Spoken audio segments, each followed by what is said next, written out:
So this slide, most of you have seen. I always feel pride to show this slide because although the blindness is very high, but India is highly ready for cornea transplantation. Again, this slide also was seen by Sunita, maybe the last presentation, and Arvind spoke about that. India is almost sufficient. So iBank, we not only for cornea transplantation for restoring vision, is for research and education. But I did not realize that research as a they don't want research, many people, because they think it's for education, it's not for research. So iBank has two section, like administrative and medical section. Normally administrative section deals with fundraising and liaisoning in public awareness program, and medical section with the harvesting, evaluation, preservation and distribution. In addition to this four, now tissue preparation has been added, and there is a shift in paradigm, shift in eye banking. We give emphasis more on utilization. Initially it was on collection, and we have moved from moist chamber to intermediate corneal storage solution. And morning we saw a presentation, we are thinking of long-term preservation rather than intermediate. And still people think why cornea I charge is charity model, but to iBank to sustain, it should be a self-sustainable model. And as I mentioned, expansion of functions like dissect and demec role. So models, there are different models.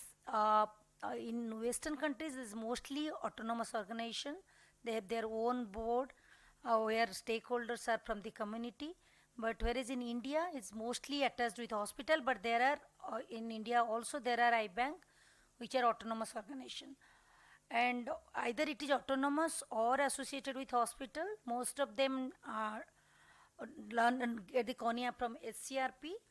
In HCRP, again, the source are mostly from mortuary, and inpatient department, ICU contributes to less. Yeah, like source of tissue, it can be voluntary. Also, what is the percentage across our network? But there are places where voluntary is more. I don't know what is the ideal distribution between voluntary and motivated. Again, from HCRP, we get from ICU, ward and postmortem cases and other iBank. So when Dr. Rao proposed, it was 50% from HCRP and 50% from eye donation center or voluntary. So this is 5-year analysis of collection from our iBanks in 4 places. This is motivated tissue collection,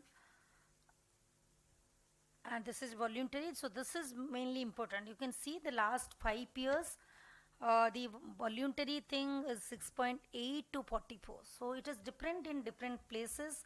Maybe the awareness is more, although TKV is younger in term of establishment of iBank compared to DDV, like Drishtidan iBank, which is in eastern part. So you can see 6-7%. Although I was very happy initially because the utilization was very high in our place, but gradually due to the issues with the different hospital, especially if you don't have a in-house source like postmortem or ICU, it is a standalone eye hospital, then there is always a issue. Maybe it depends on the head of the organization, head of the FMT department. So gradually maybe to have, we should not completely dependent on a hospital, we should have multiple sources. So similarly, voluntary also should increase. I did not calculate what is the utilization, but all of us know voluntary utilization is less. We should be more dependent on SCRP, but not 100% dependent on SCRP. Because it will gradually, suddenly your collection will dip down, it will be affected. I can give an example where in a medical college, they stopped us for a small issue, and now we have gone to a district headquarter hospital. And district headquarter hospital, we are able to compensate whatever we are getting. Only thing is you have to plan manpower because you cannot have 2 people. Morning somebody was telling in one state there is a that you have to have 2 eye donation counselor, which is practically not possible because in district headquarter you don't expect more. It will be to have self-sustainable, maybe 10 to 12 utilization per, but so you have to manage with 1 person. So all of us know then why we choose SCRP, because of very good utilization, because of young donor, we got the history, death excision time is reduced, hardly in our eye bank anybody has to go really from eye bank. Mostly they are there, so we don't get a call. In fact, we have a number, but we don't get a call because they are there. Except voluntary, we don't get. So we choose where the mortality rate is high. Again, surprisingly, most of the SCRP in all places from government hospital. Although education looks like education has nothing to do with the donation, most of the poor and uneducated person donate easily. Maybe the death rate is less in private hospital, or the people die due to septicemia, which are the contraindication cases. So mostly we get from government hospital, and we know HCRP is dedicated counselors we need for that, and it's a good idea to have technician come counselor rather than only counselor.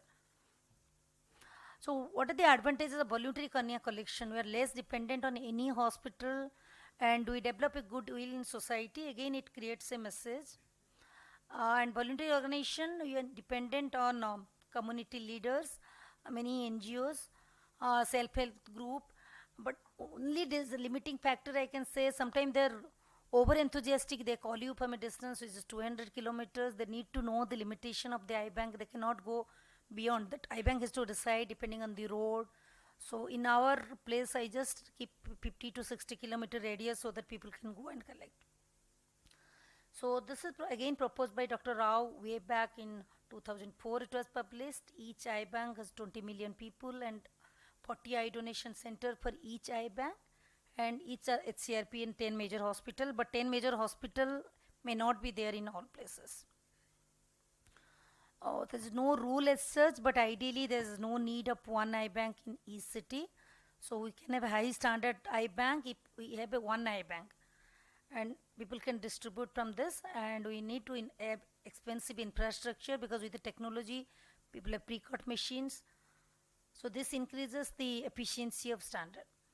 So why you were talking about certification? Because one was certification, one was model, one is certification. To result successful graft, at the end of the day we want a successful graft outcome. So quality control is a part of quality assurance. So this is quality assurance and quality control.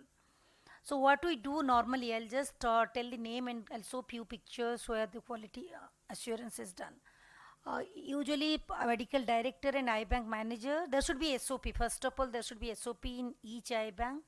Review of donor records. Some people do 10% of the collection. You can decide whatever you want to do, either 10%, 20% in a month or 2 months, but that should be written in the SOP. Then adverse reaction, most of the time cornea surgeon forget to report it to eye bank. We don't get adverse reaction report because as it like endophthalmitis, I always say it's like endophthalmitis. Eye bank manager, everybody should be alert if it's adverse reaction, and immediately you should do tissue recall and withdrawal, either in the adverse reaction, or if you know the cause is not. Sometimes you get postmortem report and the tissue cannot be used, the tissue recall and withdrawal. Anything deviation, non-conformance, and CAPA, corrective action, preventive action, all are like NABH, but many hospitals are not NABH, but iBank can do all this. Internal auditing, again from somebody from this hospital, other department, they can do internal auditing. And external auditing, Site Life does for few, but EBI and NABH has a plan to do external auditing. Then environmental monitoring is, this is UV light, again you keep culture plate to know, it's like OR. If you are doing pre-cut, even if you are not doing pre-cut, environmental monitoring is required. And any investigation anyway, it's an NPCB requirement. We do investigation, positive serology. Again, it is written that not to be used. So this is the format we use for donor requirement. Anything is a major or minor is divided, and what action you take for that. This is example of adverse reaction. You can see this is immediately after surgery. So corneoscleral ream culture is not part of the process in most places, but ideally it can be kept. This is not a big thing. It can be kept for 2 weeks. In case patient develops, within that we can send the corneoscleral ream for culture. Most of the time it may be probable, but if it grows same organism, then it is definitely most due to donor related. Although it is sent to surgeon outside, but most of the time we don't get back the form. This is culture plate kept in laminar flow hood, and this is the UV light. This some of the, because otherwise you write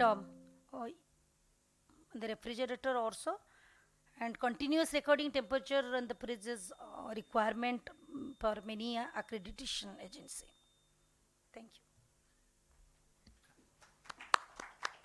Thank you, Dr. Sujata. We'll take the next speaker, Dr. Manisha Acharya. She will be speaking on corneal tissue evaluation, suitability and contraindications for acceptance.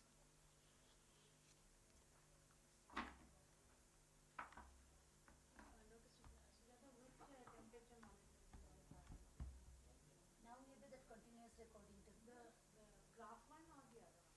No, not the G probe. So the other one, recently we got the refrigerator, I was asking. That is a sensor, it gives when you put in the can you just share because we have to buy for an eye collection center so we can. Yes, yes, Mike.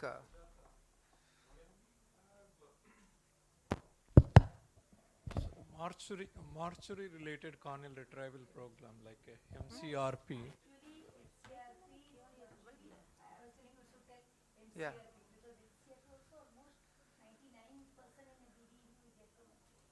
Here also it's around 70%. In some places the mortuary is a part of hospital, some places it is not. So that is why so it's more like a hospital affiliation. We may have hospital affiliation itself. So yeah, the terminology wise is basically the same thing, but then just to highlight, I think that is important. One of the reasons is mortuary directly sometimes, most of the road traffic accidents, they are very young, the donors. We get mostly from mortuary. Much. RD we get from what? This in Dhan, RD 899 I will say from HCRP mainly is also like this apart from the just is happening in the ICs and other places, wards and all. It's mainly from the mortuary. I think the useful cases are just in CCU. Otherwise all are contrary. I can relate to that. We also have. Right. If you actually look at the data, RTA related accidents. So every year there are 90,000 plus, and most of them, 90% of them under 30 years. I think if all major cities, if we have something like that, I think our need is easily taken care. We don't need a much effort. No, but this needs a legislation. There are certain, Yes. Roadblocks. In the EBI session. Create individual problems for yeah. In some places like individual states come up with those issues, but if we have a kind of a proper legislation law, it will not create a problem. So I think that is what was being discussed in the morning EBI session also. Yes, yes, that's the bottleneck that many medical legal authorities do not allow access to the victim before the postmortem has been conducted, and many a times and also all over India there is a legislation that postmortems cannot be conducted in the evening or at night. So at time we lose the valuable time by which we can retrieve the tissue. So these are some of the bottlenecks, but I think that apart, the best quality tissues and also the most young donors, unfortunately they are in this category where they are victims of road traffic accidents or other medical legal incidents, and those tissues can be best collected in a mortuary. So when we all are agreeing that mortuary are one of the most important places that which can yield good quality tissue, I think one of the other bottleneck comes is that you need a police permission. I don't know about that. So Yes. I think sensitization of policemen is important. I think this year, I mean, we are having that as a theme for our eye donation fortnight, that we are trying to go to Delhi police and trying to, because in their curriculum, they are never taught about what is eye donation and how their contribution is. I think we all started from HCRP, but most of the eye banks are very dependent on mortuary. And I can just give one example. During COVID, when it was peak, we have one eye collection center in Vrindavan and a little apart from there. So that was more like a rural area where Delhi was at peak, that was not at peak.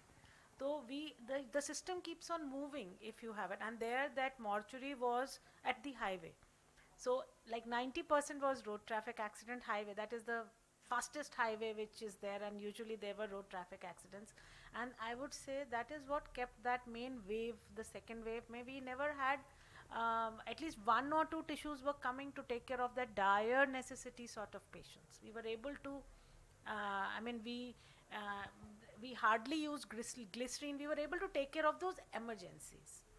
And so I think, but the only thing which I realized that even now HCRP, we started with HCRP and we were getting decent. Now this is an easy thing. Even for counselors, they know where to go. And at one place, they even if you try to send them to wards, the first thing they say we won't get. So their outcome is not that. The effort is more than the outcome.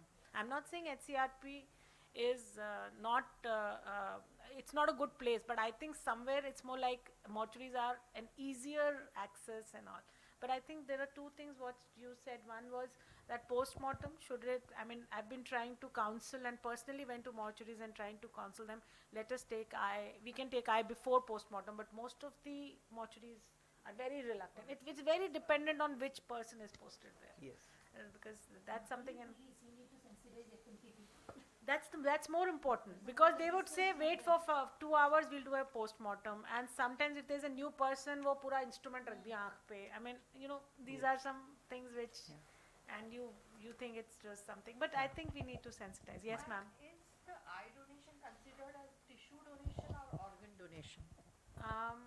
Right now it comes under HOTA, so Organ it's in organ donation, but it's I mean Because if it is under tissue donation, then they don't really need to wait till the postmortem. they don't need to wait for the post-mortem, but it's very dependent on which person is posted there.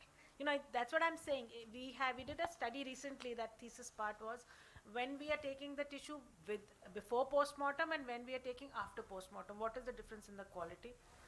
Maybe the ophthalmologists need to unite on this and make because I would be like a tissue donation. So if they make it under tissue donation category, then it should be allowed in all over India rather than have so many different rules for different states. We had policymakers in the first session of EBAI, and the same thing was put on them also. Actually, the but problem is everybody that got the same, this is in the very policy straight making, effort. ophthalmologists are just one part. It is Yes. they're just, and they have just probably less than 50% role in making the policies.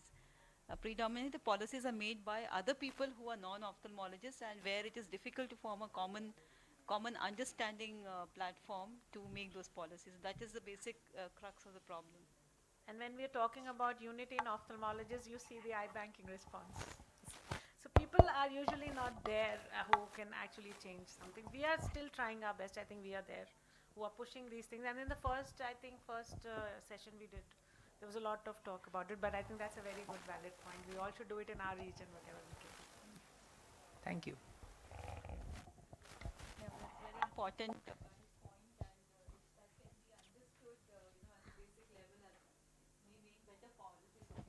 Yes.